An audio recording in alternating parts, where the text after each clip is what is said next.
Hey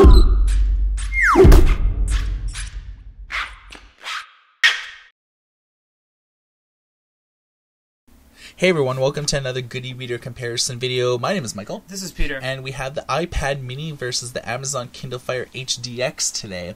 And we're going to give you a sense on the specs and everything that these bring to the table. First of all, we have a 7-inch display on HDX versus the 7.9-inch display on the iPad mini. The actual resolution on the Kindle Fire, it greatly surpasses the mini. You have 1920 by 1200 versus the 1024 by 768. The processor is also a huge upgrade. On the Kindle Fire, we have a 2.2 gigahertz quad-core processor versus the dual-core 1 gigahertz processor on the iPad mini. 2 gigs of RAM on the Fire, 512 MB of RAM on the mini, and 16 gigs of storage on the mini, but you do have 16, 32, or 64 gig options on the Kindle Fire. The Mini has 2 cameras. It's a 5 megapixel rear-facing camera and a 1.2 megapixel front-facing camera. And the camera is only on the front of the Kindle Fire, and 720. You actually get better battery life on the HDX than you do on the iPad mini, which is only at 8 hours. We look at the main interface here, you can see that the Kindle Fire, I think, blows it away. It has a cool carousel, it's fast and robust. You actually have icons that you can place here, and you can have a little bit more flexibility on which icons you want and where you want to have them. iPad mini pretty static. It does have support for sort of pseudo live wallpapers, and you can configure icons the way that you want, but I do think that Amazon gives you the far superior experience in terms of just the overall views and aesthetics. We're not going to look at the app stores or anything like that. We're going to focus today mainly on the reading experience and then wrap it up with the audio and video experience to kind of give you a sense on how the same movie on each device, how it performs both in video quality wise and sound wise. The first thing that we want to do is look at the ebook experience.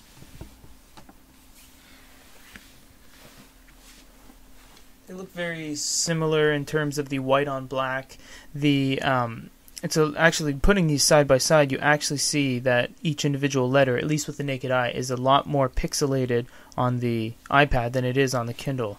Kindle's resolution is just massive. You have a couple things here to change the text. You have size via buttons or via slider on the the buttons as well on the iPad. That was a slider for the brightness bar. You also have text themes, margins, line spacing.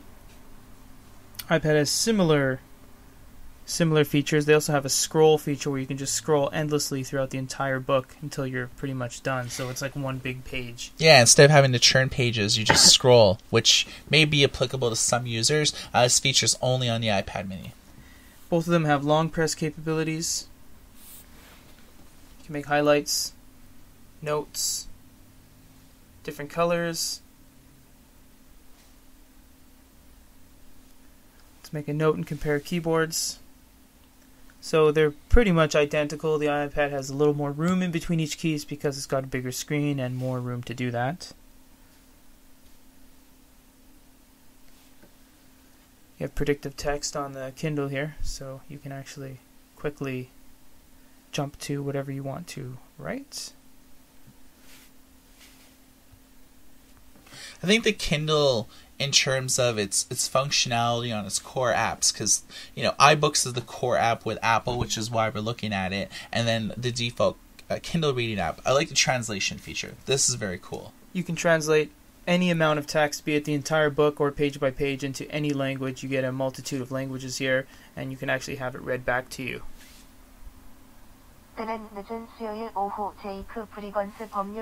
A robotic Korean voice, but we've changed entire paragraph into Korean in about 3 seconds, so great feature. Another cool feature is X-ray. X-ray will allow you to look at people, terms, things in the entire book, like Atlanta, for example, and it'll show you how many times it's mentioned, or characters. Dumas has only been mentioned 4 or 5 times, whereas Henry's been mentioned everywhere throughout the entire book. You can then click on each character and go to a section in which they're referenced. Okay, so this is the ebook experience overall. I think that the Amazon definitely brings more things to the table, including Whisper Sync for Voice, which will actually allow you to purchase the audiobook and listen to it in the book, but you can also read the book and then pick up on the audiobook where you left off reading the physical book. I would have to probably give this the overall reading advantage to the Kindle. So the next thing that we want to look at is newspaper experience. We're going to look at the USA Today. Now, both platforms offer this magazine via apps, and whether you buy it in a newsstand or whether you go to the app store, you're downloading in effect apps. So let's take a look at some of the differences here. So they look different, as you can see right off the bat. Once again, the size of the screen is really pulling through here. You get side columns that you just don't get on the Kindle. You can click on an article. Those actually look really good. Oh my god. Oh, I clicked on a milk chocolate video. Potato chips. Those look pretty good though. It looks like we've gone out of the app into a video. Let's choose a article here. Wow, I'm really curious about those. They've got me all intrigued. So you can see that this has kind of a scroll, whereas this has article to article, and they also have scrolling capability as well. Doesn't seem to be any long presses on the iPad, whereas the Kindle still has similar features to a book where you can select all and copy text and all that kind of thing. You have article text size. You only have about 5 levels. Nothing really changes live. You're going to have to go back out of this section to get to it every time, whereas the iPad, everything kind of changes live. Yeah, the text augmentation's right on the main UI. It looks like they're formatted the exact same way on every single article, image with text below, as you can see here. From the main point, app developers have to customize their apps for the Kindle Fire, and for iOS it's basically the same thing. So even though that we're looking at the same newspaper made by the same company, it's two very different experiences. Okay, we've gotten a sense of how newspapers look. How exactly do comic books load? This is obviously Marvel, very seminal app. There's a lot of content here. We're going to fire up the same comic book using the same app and see how it looks. Quick note that Marvel is not available on the Amazon Marketplace. You will have to use Good e-Reader App Market to actually get this on your device. So if we want to get a quick view to this page, what we can do is click the content guide here, and this will give us a thumbnail view of all the pages, and I can see that this is the same page. So we're just going to leave these side by side for about 2 or 3 seconds here while you compare all the colors.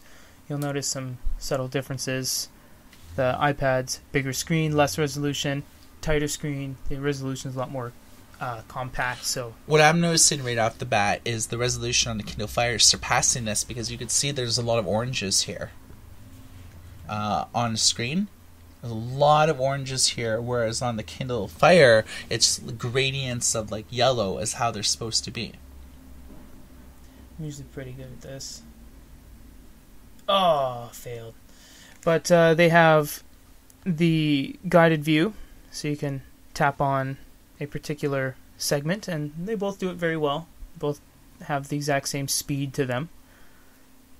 It's not all about numbers, it's how you apply those numbers, and the iPad is a good example of that. They've always been very good with the limited resources in this particular unit. It's only got a 1 gigahertz dual core, so they did pretty well though. I think it performs great. I think it's the resolution that's really showing its shine here. You'll see if I zoom in on a field of text. Let's just get out of there. There we go.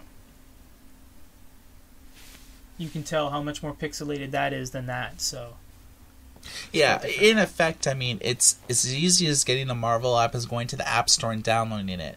Amazon doesn't really have a lot of the competitors' apps in its App Store, so you have to jump through a lot of hoops. You have to sideload it yourself. So you either have to find the APK file online or download a third-party market, like Peter mentioned, our Goody Reader App Store, which is a free download and nothing but free apps inside of it. So you may want to check that out at apps.goodyreader.com.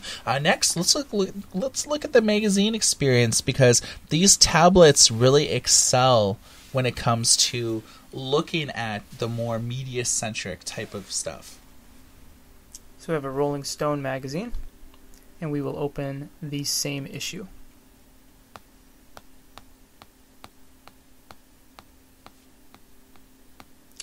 And we're not on the same page here, so let's go to very beginning.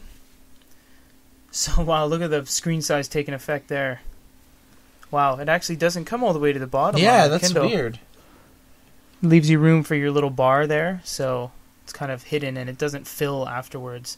It's kind of strange. Oh, Milky Way. Love Milky Ways.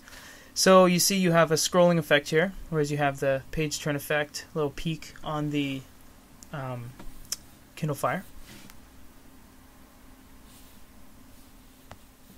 And they both have their little thumbnail guide, which is very useful because you don't have that on a real magazine, nor do you have pinch and zoom capabilities.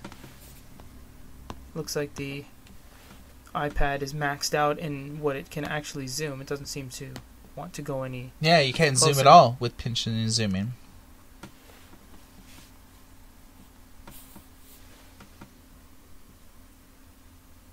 And you see that you've actually clicked a link and it went straight to the web version, which you cannot do on the Kindle Fire. But you can double tap on an article and it turns it into a book. So you can see here that it's actually ebook-esque the experience for you. So, and you can do a lot of the same things, even translate. So this actually opens you up to being able to translate even a magazine, which is very good on Kindle. Now, one of the things that the Rolling Stone edition iPad does is that you can actually make purchasing decisions. So you can see that there's a little red flag here. We click on that. You see that we get directed to a video. In some cases, we'll be directed to the iTunes store, where you can actually make if there's like a certain album or a certain track that the artist is promoting, you can listen to it and then you can buy it. And I think that that's cool. Overall, I'd probably say that the iPad mini is doing a better job with magazines. The larger screen is really playing a role, but you can actually see that there's a large negative space here. And despite the fact that the UI elements have gone transparent, it's not actually going down to any degree. So it's packing more pixels, but I think that the iPad, especially for magazines, is a little bit more robust. Okay, so we've pretty well looked at almost all the different types of content that these have available, and we'll let the users judge on their own what they like better and maybe the reasons why. So you can drop a comment on this video. If you're watching this video on another website, our video channel is youtube.com/goodyreader, and for a comparison review of the Apple iPad mini versus the new Amazon Kindle Fire HDX, my name is Michael. This is Peter. Everybody take care.